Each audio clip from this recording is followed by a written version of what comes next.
we are before you for the third impeachment motion. Cyrus the Great, who is our lesson on leaders should know when to stop, when to change tact, when to turn a new leaf. Of course, we all know Cyrus the Great. The reason he is called the Great is that he was a great conqueror. He conquered the known world then, from Babylon to Mede to Achaemenids to Lydia. And basically, he was the ruler of the world as it was known then. But then there was one small country he discovered that didn't seem to be part of the known world,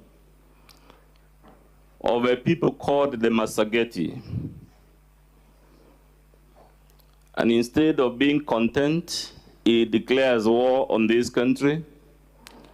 For the record, Mr. Speaker, this country was actually led by a woman called Tomiris.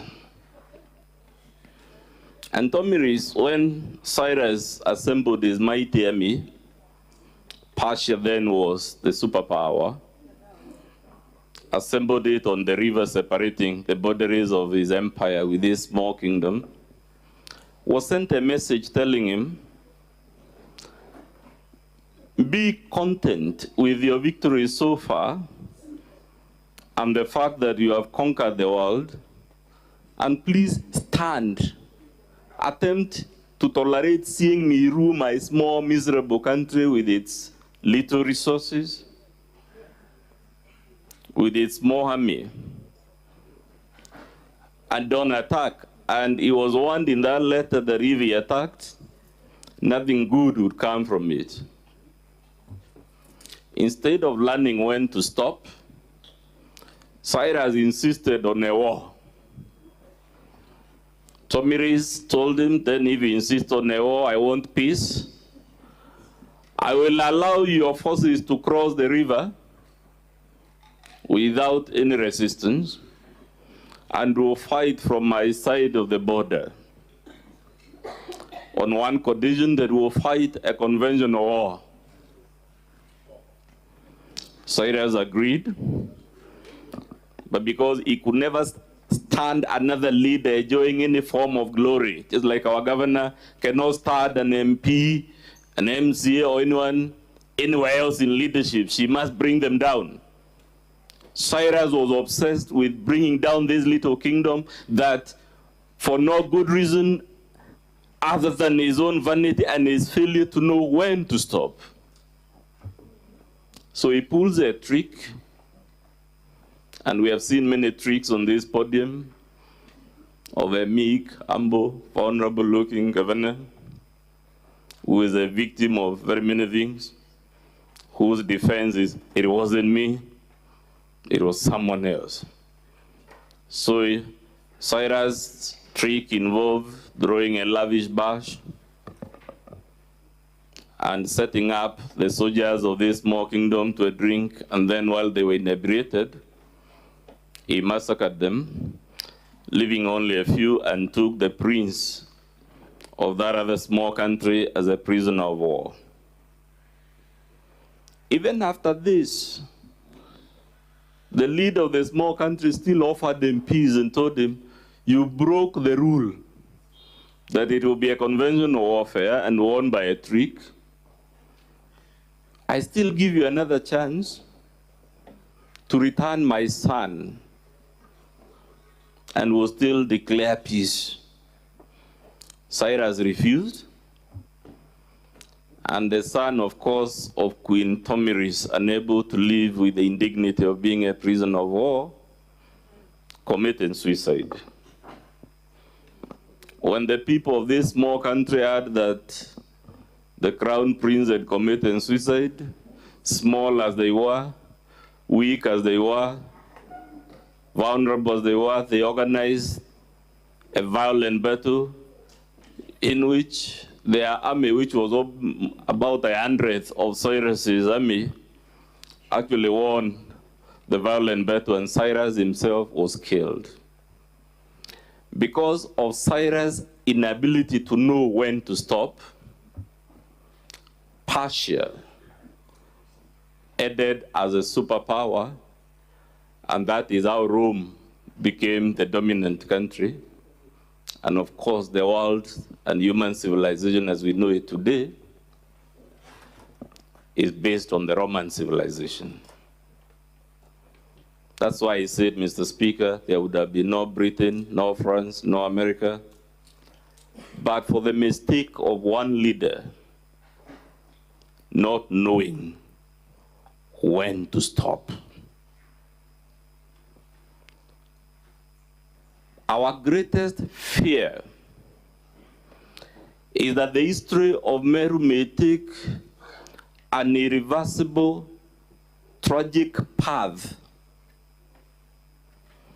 We saw very violent slaughters of animals, threats of slaughtering people and whatnot, and we don't know, as I was telling you, as long as our governor keeps relapsing to these confrontations,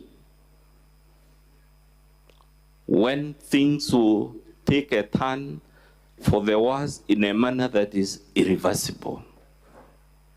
Is it fair that the people of Meru live in this state of anxiety? For how long can we subject them to the situation that has now prevailed? Governor Kawira Mwangaza, of course, will tell you she knows when to stop. The record is clear. You have seen the videos from our side. You have seen the videos from our side. It is clear. She will not stop. Of course, right now she will tell you she will stop because our career is on the line.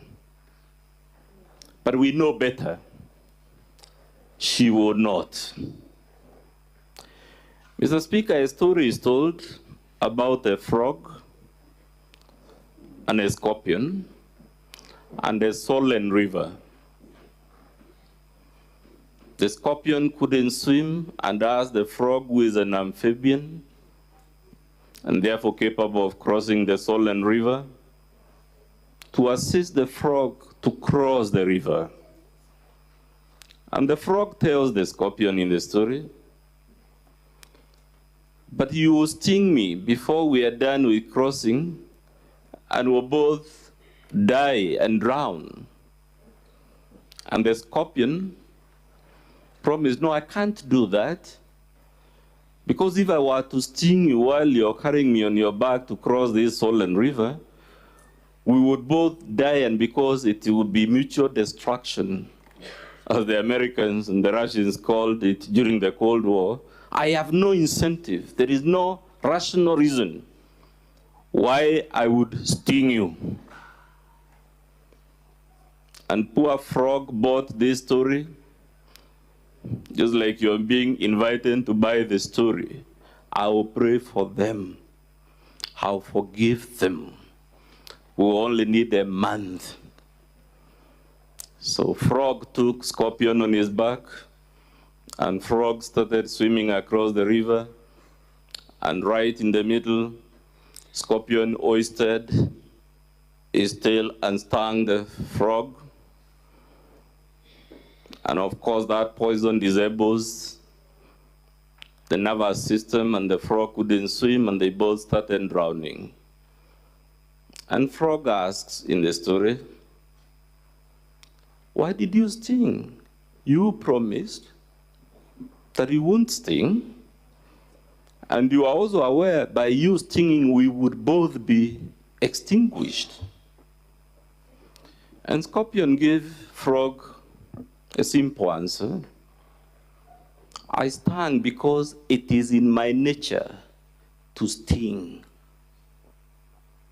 We are submitting to you, Mr. Speaker, with all the humility.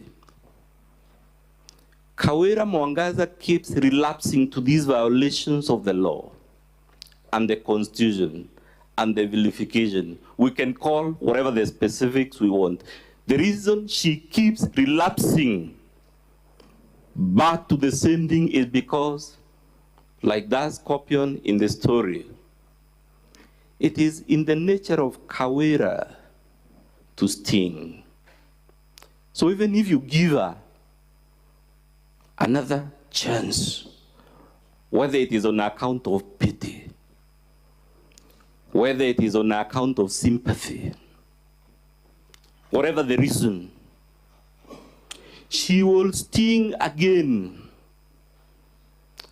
And I swear, Mr. Speaker, there are no prophets in my family, but I can tell you, if you forgive her, she will sting again and will be back in this assembly. And the question is the one, therefore, asked by the Honorable Sifuna: for how long can we endure this embarrassment?